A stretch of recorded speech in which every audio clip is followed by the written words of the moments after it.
Welcome back to the Morning Blend. Are you upside down on your mortgage but wish you weren't? Help is available. Here to show us how you can reduce your payments and stay in your home, real estate and certified distressed property expert, Laith Lavada, broker with First Prime Realty Group. Good morning. Welcome back. Good morning. Thank you. If people are upside down on their mortgage but want to stay in their home, how can you help them? Well, there's several different options that they have. One option is the loan modification, and that's where you can reduce the principal or you can reduce the monthly payment by reducing the interest rate. So that's a valid option. Few of those happen, but they do go through, but it can definitely help a homeowner stay in their home. And then you have the HARP program that allows people to refinance their mortgage even if it's above market value. And this doesn't require an appraisal, so that's one nice thing about the HARP program. And then you have the short sale buyback, which is a more little known program out there, but it helps the homeowner reduce their principal. And I mean, it could be a substantial reduction in the principal and the monthly payment. Which means they're able to stay in their home if they're getting their mortgage payment reduced. It could be all the difference, a couple $100s. Right.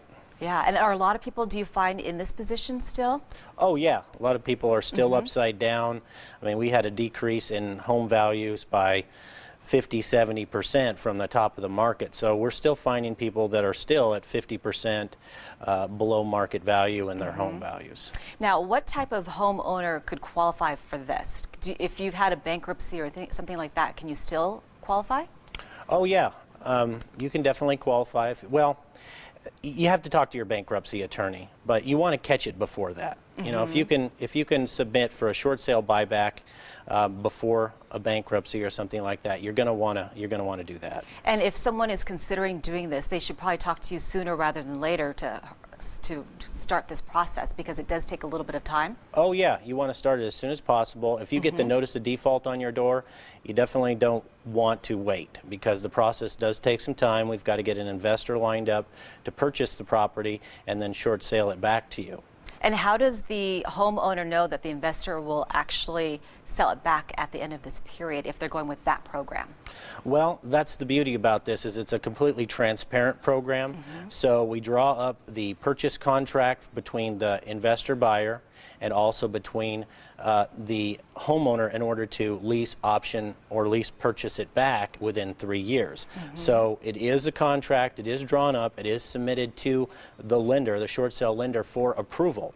So the homeowner does know that if they can qualify after those 3 years, they're going to be able to buy it back. And does it cost the homeowner a lot of money to do something like this, or what is the fee? Well, that's the beauty about working with me and my company, is that we don't charge anything for the short sale, and the short sale buyback is a tag along to that, so it's done free as well.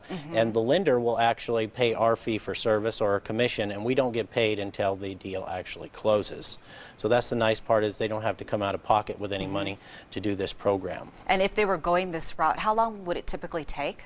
Well, you know, the short sale, it's a wily beast, so you never know how long a short sale is going to take. But we've gotten approvals as quickly as 10–15 days, and then there's another 30 days to close, whether or not the investor's getting or the buyer's getting a loan, or it's a cash deal. So that makes a difference as well. We've had some short sales that take 30, 45, even 120 days or longer to get approved. So it just all depends on the bank, it depends on the situation, and you just have to be patient through the process. And is it typically better for a homeowner to go the short sale route versus being foreclosed upon by the bank? Oh, of course, yeah. I mean, the short sale, you have much more control over the situation. You're going to know whether or not you're going to get the deficiency waiver, which means they're not going to come back to you for any amounts that's negative, that you're shorting the lender. And you're going to have a less impact on your credit score, which is huge, because that means you're going to be able to buy sooner.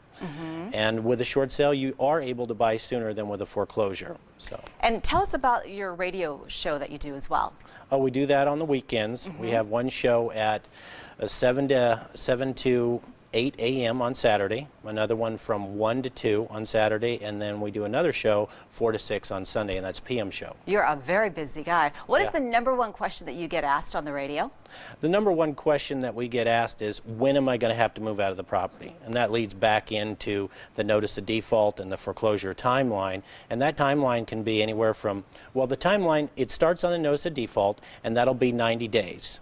until they file the notice of sale. The notice of sale, then it's another 21 days, and then it's going to go to auction, and the homeowner's going to have to move out of the property.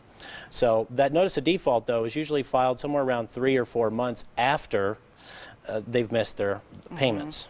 But the bottom line here is get help. Help is available, and you do have options. Oh, yeah. There's tons of options out there. Yeah. Don't stick your head in the sand. Give us a call. Lee, thank you so mumuch. Thank you. If you would like more information on short sales, foreclosures, or anything real estate related, head to the website or call the number you see on your screen. Lee Lavada is also on Facebook and Twitter.